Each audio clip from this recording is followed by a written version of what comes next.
નમસ્કાર દર્શક મિત્રો, આપ જોઈ રહ્યા છો ગુજરાત 20 ન્યૂઝ. હું છું એન્કર અર્પિતા પટેલ. હવે જોઈએ અગત્યના સમાચાર.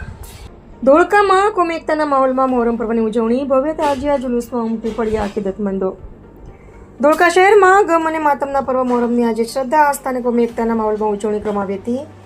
યવમે આશુરાના પવિત્ર દિવસે બપોરે અંદાજે 2:30 કલાકે ધોળકા શહેર તાજિયા કમિટી દ્વારા કાજી ટેકરા વિસ્તારમાંથી ભવ્ય તાજિયા જુલુસ નીકળ્યું હતું, જેમાં મોટી સંખ્યામાં અકીદતમંદો જોડાયા હતા. જુલુસમાં કુલ 13 કલાત્મક અને આકર્ષક તાજિયા, 2 અલમ મુબારક, 2 ઝુલ્ફિકાર તેમજ માતમી દાસ્તા સામેલ થયા હતા. પરંપરાગત માતમ અને યા હુસેનના નારાઓથી સમગ્ર વાતાવરણ ગુંજી ઉઠ્યું હતું. શહેરના વિવિધ વિસ્તારોમાંથી લોકો તાજિયાની ઝિયારત કરવા માટે મુખ્ય માર્ગો પર ઉમટી પડ્યા હતા, જેના કારણે સમગ્ર શહેરમાં શ્રદ્ધા અને અકીદતનો માહોલ સર્જાયો હતો.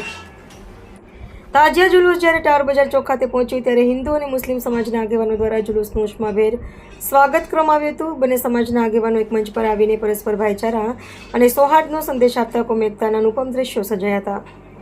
આ પ્રસંગે ધોળકાએ ફરી એકવાર ગંગા જમની સંસ્કૃતિ અને સામાજિક સૌહાર્દનું સુંદર ઉદાહરણ પૂરું પાડ્યું હતું. જુલુસમાં જોડાયેલા અકીદતમંદો માટે વિવિધ સેવાભાવી સંસ્થાઓ અને સ્થાનિક આગેવાનો દ્વારા પીવાના પાણી સહિતની વ્યવસ્થા કરવામાં આવી હતી.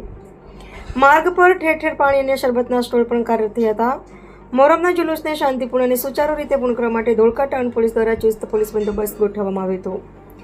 સમગ્ર જુલુસ દરમિયાન 1 ડીવાયએસપી, 4 પીઆઈ, 8 પીએસઆઈ, 120 પોલીસ કર્મચારીઓ, 150 જીઆરડી અને હોમગાર્ડ જવાનો તેમજ 10 ટીઆરબી જવાનો સહિત 200થી વધુ સુરક્ષા કર્મચારીઓ ફરજ પર તૈનાત રહ્યા હતા.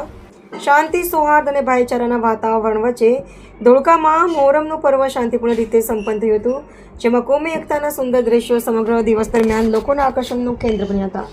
દર્શક મિત્રો, ગુજરાત 20 ન્યૂઝને લાઇક, શેર, સબસ્ક્રાઇબ કરો, બેલ આઇકન પ્રેસ કરો, જેથી આપને નોટિફિકેશન્સ મળતી રહે.